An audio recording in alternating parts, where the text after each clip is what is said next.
मुंशी प्रेमचंद द्वारा लिखित उपन्यास गबन का भाग 42।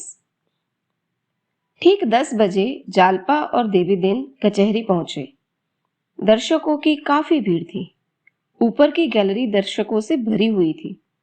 कितने ही आदमी बरामदों में और सामने के मैदान में खड़े थे। जालपा ऊपर गैलरी में जा बैठी और देवीदिन बरामदे में खड़ा हो गया। इजलास पर जज साहब के एक तरफ अहमद था और दूसरी तरफ पुलिस के कई कर्मचारी खड़े थे। सामने कटघरे के बाहर दोनों तरफ के वकील खड़े हुए मुकदमा पेश होने का इंतजार कर रहे थे। मुलजिमों की संख्या 15 से कम नहीं थी। सब कटघरे के बगल में जमीन पर बैठे हुए थे। सभी के हाथों में हथकड़ियां थी, पैरों में बेड़ियां।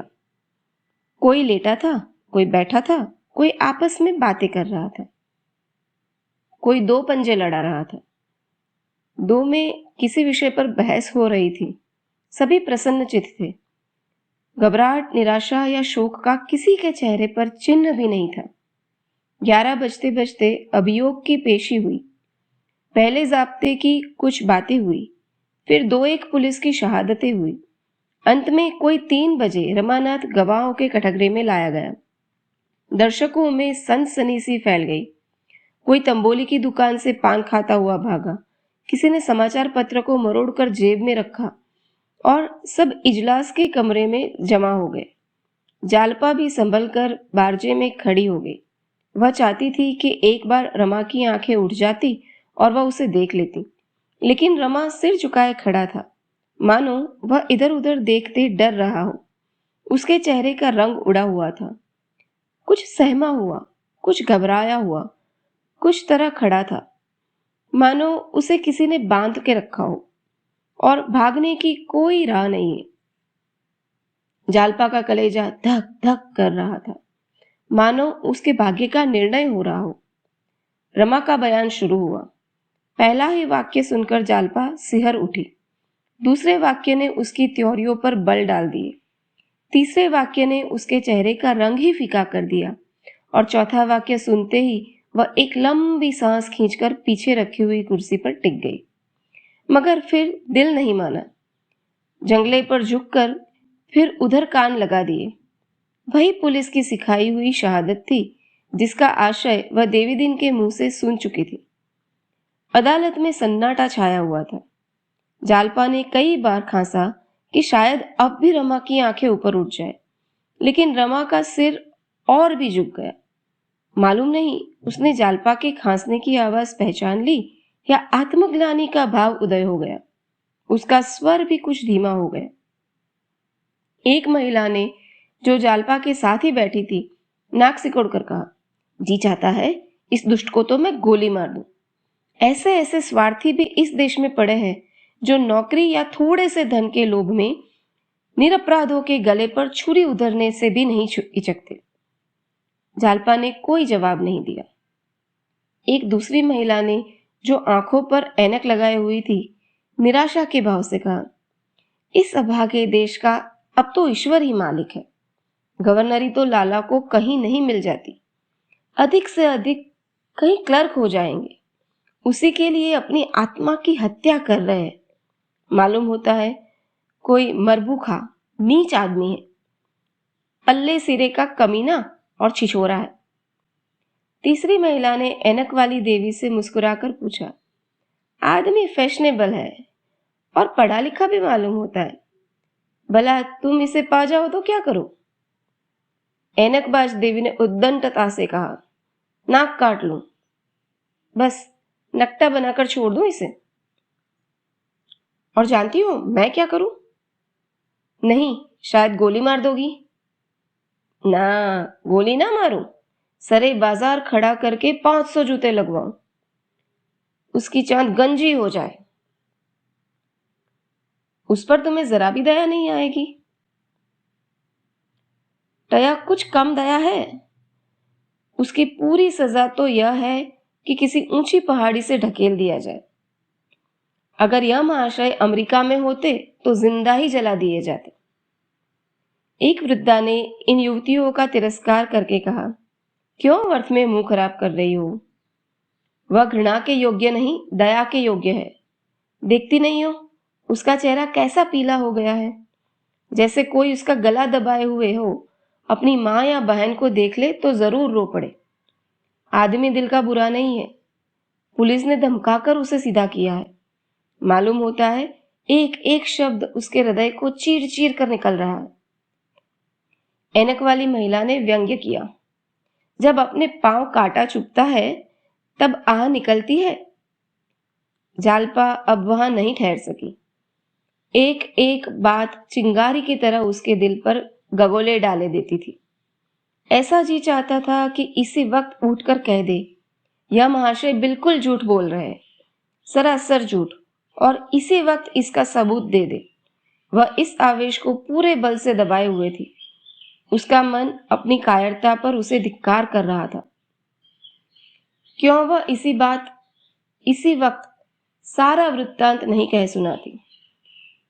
पुलिस उसकी दुश्मन हो जाए, कुछ तो अदालत को ख्याल होगा। कौन जाने इन गरीबों की जान बच जाए। जनता को तो मालूम हो जाएगा कि यह झूठी शहादत है।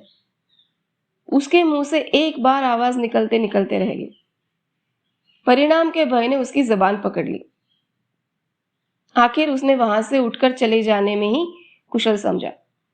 देवी दिन उसे उतरते देखकर बरामदे में चला आया और दया से सने हुए स्वर में बोला, क्या घर चलती हो बहू जी? जालपा ने आंसुओं के वेग को रोककर कहा, हाँ, यहां अब नहीं बैठा जाता। हाथे के बाहर निकलकर देवी दिन ने जालपा को सांत्वना देने के इरादे से कहा, पुलिस ने जिसे एक बार बूटी सूंघा दी, उस पर किसी दूसरी चीज का असर नहीं हो सकता। जालपा ने घृणा भाव से कहा, यह सब कायरों के लिए है। कुछ दूर दोनों चुपचाप चलते रहे। सहसा जालपा ने कहा, क्यों दादा, अब और तो कहीं अपील नहीं होगी? कैदियों का यही फैसला हो जाएगा? देवी दिन इस प्रश्न का आशय समझ गया। वो बोला, नहीं, हाई कोर्ट में अपील हो सकती है। फिर कुछ दूर तक दोनों चुपचाप चलते रहे। जालपा एक वृक्ष की छांव में खड़ी हो गई और बोली, दादा, मेरा तो जी चाहता है आज जज साहब से मिलकर सारा हाल कह दूं। शुरू से जो कुछ हुआ सब कह सुनाओ। मैं सबूत दे दूंगी, तब तो मानेंगे। देवी दिन ने आंखें गाड़ कर कहा, जज साहब से? जालपा ने उसकी आंखों से आंखें मिलाकर कहा, हाँ, जज साहब से। देवी दिन ने दुविधा में पड़कर कहा, मैं इस बारे में कुछ नहीं कह सकता बहू जी। हाकिम का वास्तव न जाने किस चित पड़े, या तो चत पड़े या तो पट। पता नहीं जज कैसा होगा। जालपा बोली, क्या पुलिस वालों से यह नहीं कह सकता कि तुम्हारा गवाह बनाया हुआ है? कह तो सकता है। तो मैं आज उससे मिलूं? मिल तो लेता है। चलो, दरियाती करेंगे, कोशिश करते हैं। लेकिन मामला जोखिम है। क्या जोखिम है बताओ? भैया पर कहीं झूठी गवाही का इल्जाम लगाकर सजा कर दे तो कुछ नहीं, जो जैसा करे वैसा भोगे। देवी दिन ने जालपा की इस निर्ममता पर चकित होकर कहा, एक दूसरा खटका है, सबसे बड़ा डर उसी का है। जालपा ने उद्दत भाव से पूछा, वो क्या? देवी दिन ने बोला, पुलिस वाले बड़े कायर होते हैं। किसी का अपमान कर डालना तो इनकी दिल लगी है। जज साहब पुलिस कमिश्नर को बुलाकर यह सब हाल कहेंगे जरूर। कमिश्नर सोचेंगे कि यह औरत सारा खेल बिगाड़ रही है, इसी को गिरफ्तार कर लो। जज अंग्रेज होता तो निडर होकर पुलिस की तंबीह करता। हमारे भाई तो ऐसे मुकदमों में चूं करते रहते हैं और करते करते डरते हैं कि कहीं हमारे ही ऊपर न बगावत का इल्जाम लग जाए। यही बात है। जज साहब पुलिस कमिश्नर से जरूर कह सुनावेंगे। फिर यह तो ना होगा कि मुकदमा उठा लिया जाए, यही होगा कि कलई न खुलने पावे। कौन जाने तुम्ही को गिरफ्तार कर ले। कभी कभी जब गवाह बदलने लगता है या कलई खोलने पर उताई हो जाता है तो पुलिस वाले उसके घर वालों को दबाते हैं। इनकी माया अपरंपार है। जालपा सहम उठी। अपनी गिरफ्तारी का उसे भय नहीं था, लेकिन कहीं पुलिस वाले रमा पर अत्याचार न करें, इस भय ने उसे कातर कर दिया। उसे इस समय ऐसी थकान मालूम हुई मानो सैकड़ों कोस की मंजिल मारकर आई हो। उसका सारा सत्साहस बर्फ के समान पिघल गया। कुछ दूर आगे चलने के बाद उसने देवी दिन से पूछा, अब तो उनसे मुलाकात नहीं हो सकेगी? देवी दिन ने पूछा, किससे? भैया से? हाँ, किसी तरह नहीं। पहरा और कड़ा कर दिया गया है। चाहे उस बंगले को ही छोड़ दिया हो और अब उनसे मुलाकात हो भी गई तो क्या फायदा? अब किसी तरह अपना बयान नहीं बदल सकते। कुछ दूर और चलकर जालपा ने कहा, मैं सोचती हूँ घर चली जाऊं। यहां रहकर अब क्या करूंगी? देवी दिन ने करुणा भरी आंखों से उसे देखकर कहा, नहीं बहू, अभी मैं नहीं जाने दूंगा। तुम्हारे बिना अब हमारा यहाँ पल भर भी जी नहीं लगेगा। बुढ़िया तो रो रो कर परेशान ही कर देगी। अभी यहाँ रहो, देखो क्या फैसला होता है। भैया को मैं इतना कच्चे दिल का आदमी नहीं समझता था। तुम लोगों की बिरादरी में सभी सरकारी नौकरी पर जान देते हैं।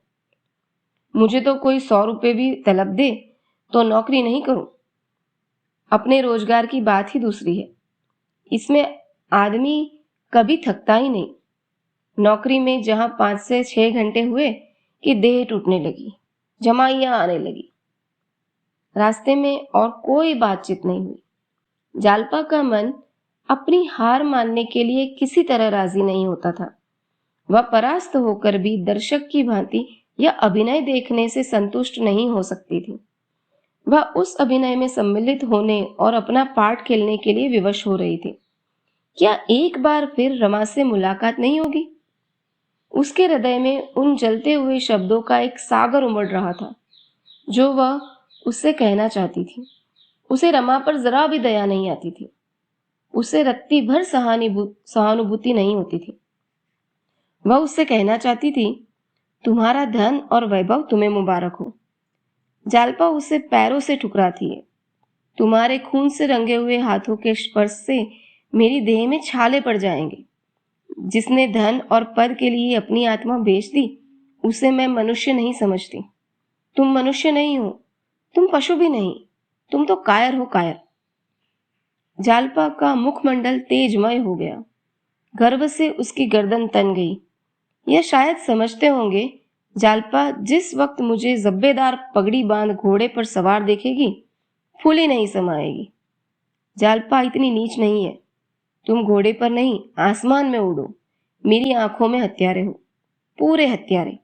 जिसने अपनी जान बचाने के लिए इतने आदमियों की गर्दन पर छुरी चलाई। मैंने चलते चलते समझाया था, उसका कुछ भी असर नहीं हुआ। और तुम इतने धन लोलुप हो, इतने लोभी। कोई हरज नहीं। जालपा अपने पालन और रक्षा के लिए तुम्हारे मोहताज नहीं। इन्हीं संतप्त भावनाओं में डूबी हुई जालपा घर पहुंची।